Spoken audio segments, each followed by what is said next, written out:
అది ఈరోజు జరిగిన విషయం మనం గుర్తుపెట్టుకోవాలి. మనందరం ఒకటే గుర్తుపెట్టుకోవాల్సిన అవసరం ఉంది.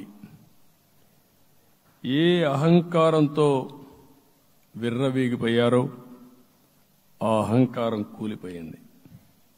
ఎన్నోసార్లు మనం చెప్పాం, ఏ వ్యక్తికి పదవొస్తే వినయం కూడా అవసరం. పదవొచ్చిందని విర్రవీగిపోయి రేపనేది లేకుండా ఉంటుందనుకుంటే మాత్రం ఇదే జరిగే పరిస్థితి వస్తుంది.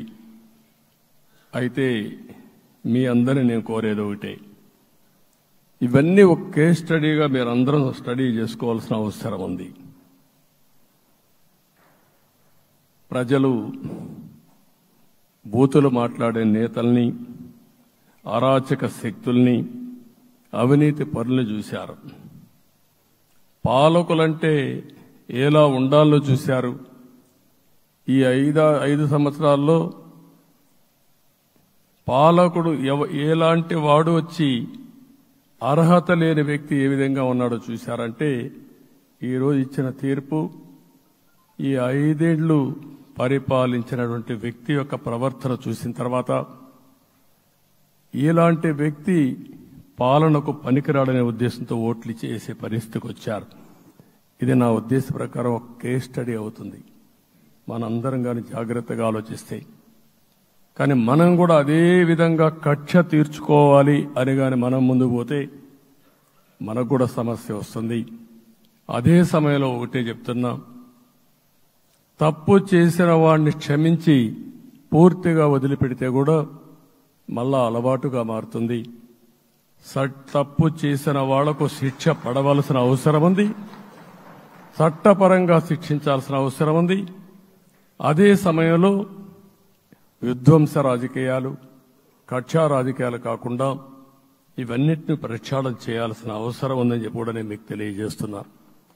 ఇంకొక పక్క 5 ఏళ్లలో ఎన్నో సంవత్సరాలు చూశాను కానీ కార్యకర్తలపైన దాడులు, హింసా రాజకీయాలు, అక్రమ కేసులు, వేధింపులు, కడాన సోషల్ యాక్టివిస్టులు కూడా ఇష్టానుసారంగా కేసులు పెట్టి హెరాస్ చేస్తే నిద్రపోకుండా వాళ్ళు కాపాడుకున్నాం.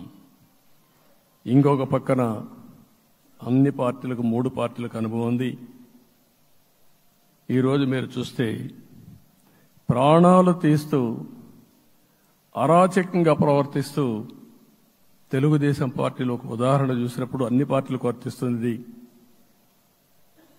ఏదైతే మన పార్టీకి వ్యతిరేకంగా నేను ఆ పేర్లు చెప్పకూడదు కాబట్టి చెప్పలేదు, కానీ స్లోగన్ ఏమంటే కడాన మెడ మీద కత్తున్న జై తెలుగుదేశం అంటూ ప్రాణాలు వదిలిపెట్టే పరిస్థితికి వచ్చారు. ఇది ఊహించని పరిణామాలు. ఇవన్నీ ఇప్పుడు కూడా కళ్ల ముందర తిరిగే పరిస్థితి వస్తుంది. అందుకే ఈరోజు మనందరం కూడా ఇవన్నీ గుర్తుపెట్టుకుని, నాకు జరిగిన అవమానాలు చూశారు. నేను అందుకే మా కుటుంబానికి జరిగిన అవమానంతో నేను కూడా భరించలేక బయట వచ్చినప్పుడు ఒకటే శపథం చేసి వచ్చాను. ఆ శపథం, ఇది గౌరవ సభ కాదు, ఇది కౌరవ సభ. ప్రజాక్షేత్రంలో గెలిచి మళ్లీ ఈ సభను గౌరవ సభగా చేసి అడుగు పెడతానని చెప్పి శపథం చేసి బయట వచ్చాను. ఓసారి ఇవన్నీ చరిత్ర. ఆ శపథాన్ని ప్రజలు గౌరవించారు. గౌరవించిన ప్రజల్ని నిలబెట్టే బాధ్యత మనందరిపైన ఉంది.